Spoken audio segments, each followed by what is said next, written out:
불신자도 축복하시는 하나님이십니다. 맑은 공기를 주시고 물을 주시고 구원받은 성도에게만 주는 것이 아닙니다. 일반적인 축복이라고 합니다. 하지만 하나님이 성도에게만 주는 축복이 있습니다. 하나님이 이해가 되어지는 복입니다. 예배하는 복입니다. 세상은 받지 못하고 모릅니다. 성경에 나타나 있는 대부분의 축복은 이 둘을 포함한 그 너머서의 복이 나와 있습니다. 양치는 아이가 어느 날 왕이 되었습니다. 이런 축복이 나옵니다. 노예로 잡혀간 아이가 애굽의 총리가 되었고 한시대적인 축복을 하나님이 주었던 겁니다. 이들이 홍해 앞에 갑니다.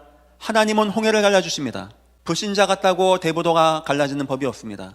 여러분과 나는 구원받은 주의 백성입니다. 이 땅 사는 동안에 오늘 말씀 제목과 같이 한시대적인 축복을 누리시는 여러분 다 되시기를 주님의 이름으로 축원합니다. 누가복음 16장에는 부자와 나사로 이야기가 나옵니다. 죽고 나니까 부자는 지옥 간 겁니다. 나사로는 아브라함의 품, 천국에 안겨 있는 겁니다. 이 얘기는 거지같이 살면서 구원받아라 이 말하는 게 아닙니다. 거지로 살지언정, 부자로 살다가 지옥 가는 것보다 거지일지언정 구원받고 천국 가는 게 낫지 않냐라는 의미지, 그렇게 살라는 말이 아닙니다. 만약에 그 거지 나자로가 거지가 아닌 한시대 총리였다, 아마 그 부자는 생각이 바뀌었을 겁니다. 한 가지가 더 나옵니다. 아버지 아브라함이여, 내 집에 형제 있습니다. 가서 전도를 하게 주옵소서. 우리가 전도자가 되기 위해서는 거지로 가는 것보다 한시대 축복받고 가는 게 낫지 않겠습니까? 그래 성경에서는 요셉을, 그래 성경에서는 다윗을 천장으로 나가게 하셨던 하나님입니다. 여러분 인생에 하나님이 주는 복, 그리고 한시대를 움직이는 복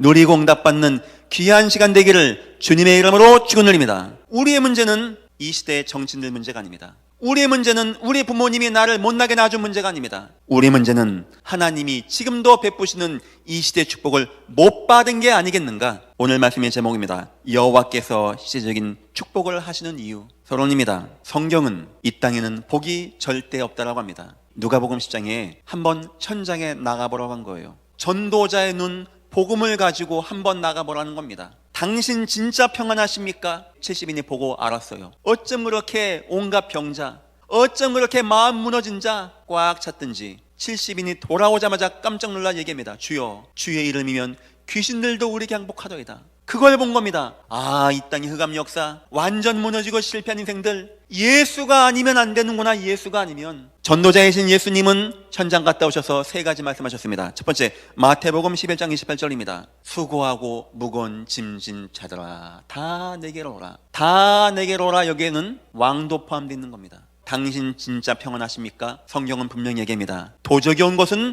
도적질하고 죽이고 멸망시키는 것뿐이요, 여기서 무슨 복을 논하고 있습니까? 또 주님 말씀이 이어가십니다.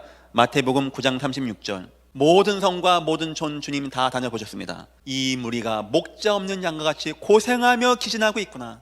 여러분들은 이게 발견되십니까? 세 번째입니다. 마태복음 8장 28절. 흑암, 귀신, 사단의 역사에 매여서 방황하고 무너지는 자, 저 무속인들 꽉 찬 겁니다. 성경은 증거하고 있습니다. 이 땅에는 절대 복이 없다라고 합니다. 그 이유도 나와 있어요. 창세기 3장에 인간이 하나님의 약속을 어기게 된 겁니다. 사단에게 속은 겁니다. 죄에 빠진 겁니다. 그래서 하나님을 떠나게 된 겁니다. 술을 먹어보고 춤을 춰보고 도박도 해보고 마약도 먹어보지만 행복이 없는 겁니다. 살다가 몸도 맘도 망가지는 겁니다. 안정이 안 되는 겁니다. 내 가정 자손 다 무너지는 겁니다. 어느 날 내 인생이 숨을 멈추는 날, 영원한 재앙과 저주의 불지옥으로 나는 가게 되는 것입니다. 성경은 다시 한번 증거하고 있습니다.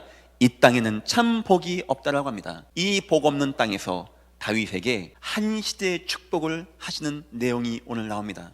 다윗은 평범한 인생이었습니다. 그 당시 양치는 거는 일반적인 업입니다. 하나님이 오늘 복을 주는데 5가지입니다. 8절입니다. 내 백성 이스라엘의 주권자로 삼고 양 뒤 따라가는 사람이었지, 하지만 나는 지금 너를 이끌어서 이스라엘 민족이 따라오게 하는 왕으로 내가 너를 만들었어. 특징이 뭐죠? 우리는 이런 축복 받아야 됩니다. 하나님이 주는 축복. 9절 보니까 위대한 이름의 왕이 되어집니다. 왕 정도가 아니고 위대한 이름의 왕. 지금도 이스라엘 백성들 다윗을 기억합니다. 예수를 말할 때 다윗을 말하게 되어집니다. 10절입니다. 여기는 평화로운 나라의 왕이 되어집니다. 어떤 대적도 넘보지 못하고 어떤 대적도 이기지 못하는 평화로운 나라의 왕. 12절 보니까 이제 나에게서 끝나는 게 아닙니다. 후대까지 이어집니다. 내 조상들과 함께 누울 때 내가, 이건 다 여호와가 하는 겁니다. 내 몸에서 날 내 씨를 내 뒤에 세워 그의 나라를 견고하게 하리라. 태어나지도 않을 후대들을 기억하시면서 내가 네 나라를 견고하게 하리라. 16절, 영원히 보존된 나라입니다. 내 집과 내 나라가 내 앞에서, 또 나옵니다. 내 앞에서 영원히 보존되고 내 왕위가 영원히 견고하리라 하셨다 하라. 세상 모든 왕들이 이런 축복받고 싶었어요. 세상 그런 왕들 다 무너지고 한 줌의 역사 유물로 남았습니다. 이 5가지 축복을 보니까 3가지의 결론이 나오죠. 첫 번째, 이 시대적인 축복은 전적으로 하나님이 주는 겁니다. 이거 사람이 하는 게 아닙니다. 두 번째 특징입니다. 이 축복은 불가능한 겁니다. 그런데 여호와가 가능하게 하신 겁니다. 세 번째 특징이 있습니다. 이 복은 영원한 축복이 되는 것입니다. 우리 생각해 봐야 돼요. 하나님이 왜 다윗에게 이런 축복하셨습니까?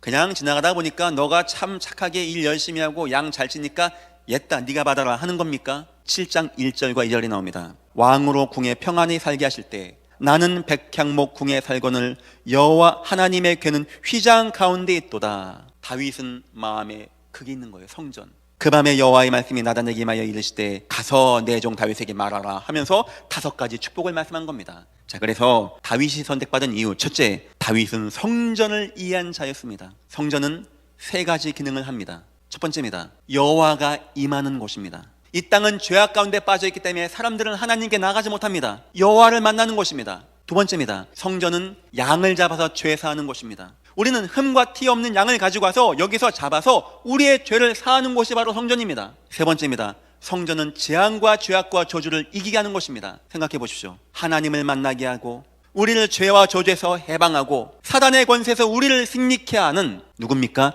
바로 예수 그리스도. 성전은 구약의 수만 가지 예수의 모형 가운데 가장 예수를 잘 표현한 것이었고, 두 번째입니다. 성전이 중심되어진 자, 여기에 마음이 담긴 자, 나의 평생의 선함과 인자하심이 정녕 나와 함께하리니 내가 여호와의 집에 영원히 거하리로다. 여기에 마음이 있는 자. 더 나가서 세 번째입니다. 성전에 올인한 자입니다. 올인한 자. 여기에 모든 거라는 건 내가 가진 거, 내가 배운 거. 역대상 29장, 나와 내 백성이 무엇이 간데 이런 거 받게 되었습니까? 여호와여 영광을 받아 주옵소서. 이 땅에 그리스도 이해하고 마음에 담고 여기에 올인하고 전도자가 되어진 자 너무너무 드문 가운데 있어요. 만약 소돔과 고모라에 그런 사람 한 명이 있다, 그리스도를 마음에 담고 전도한 자 한 명이 있다, 저는 소돔과 고모라가 그런 지경까지 가지 않았다라고 저는 믿습니다. 주님은 지금도 말씀하십니다. 이사야 6장 8절, 내가 누구를 보내며 누가 우리를 위하여 갈고, 이것도 모르고 이스라엘 백성들 원망합니다. 이사야 40장에 내 길은 몰라주십니까? 여호와가 말씀하십니다. 너는 듣지 못하느냐, 너는 보지 못, 나 누군지 알아? 명철이 한이 없는 나 여호와야.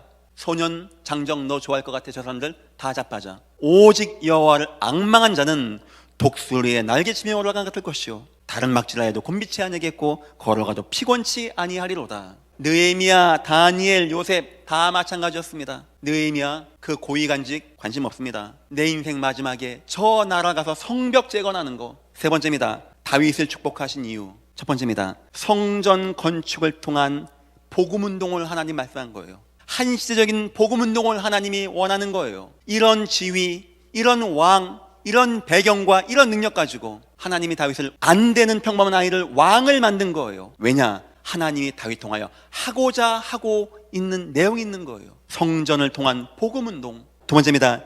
이스라엘 운동을 말하는 겁니다. 여기 이스라엘 백성들 쭉 나오죠. 이건 이스라엘 공동체를 말하는 겁니다. 지금 말하면 교회 성도들의 모임을 말합니다. 이거 하라는 거예요. 하나님 성전 건축하고 여기 전 백성이 함께 예배하고 함께 찬양하고 함께 경배할 수 있는 이런 공동체 운동, 복음 운동, 예배 운동을 드디어 시작하라는 겁니다. 세 번째입니다. 이방의 여호와를 알리는 선전 운동. 이상하다, 저 아이가 왕이 됐네. 이상하다, 모든 대적 다 이기네. 아, 하나님의 복을 받은 백성이구나. 우리도 우상 버리고 하나님께 나가야 되겠구나. 바로 선교운동을 말하는 겁니다. 결론입니다. 여기에 다윗은 더 큰 간구를 하게 됩니다. 맨 마지막 절, 주의 종의 집이 영원히 복을 받게 없어서. 하나님 나를 세우셔서 나와 내 집과 내 나라와 내 우선이 하나님을 영원히 알릴 수 있게 종의 집과 종이 영원히 복을 받게 없어서. 시대의 응답을 말합니다. 26절이죠. 사람이 영원히 주의 이름을 크게 높이며. 한 시대를 말하는 겁니다. 가문의 응답입니다. 25절 여호와 하나님이여 이제 주의 종과 종의 집이 또한 영원한 축복만 합니다. 29절 이제 청하건대 주의 종의 집에 복을 주사 주 앞에 영원히 있게 하옵소서. 하나님의 소원을 이루기 위하여 쓰임받는 이 역사에 하나님은 은혜 베푸시고 응답하시고 역사하신 하나님이십니다. 레드오션이란 말이 있습니다. 좀 강하게 표현하면 피바다입니다. 막 얽히고 설켜서 막 경쟁하고 넘기고 이기고 세상은 다 여기 살아가고 있습니다. 여러분 인생에 여호와께서 주시는 시대의 축복 누리시고 한 시대에 응답받는 귀한 인생 되시기를 주님의 이름으로 축원합니다.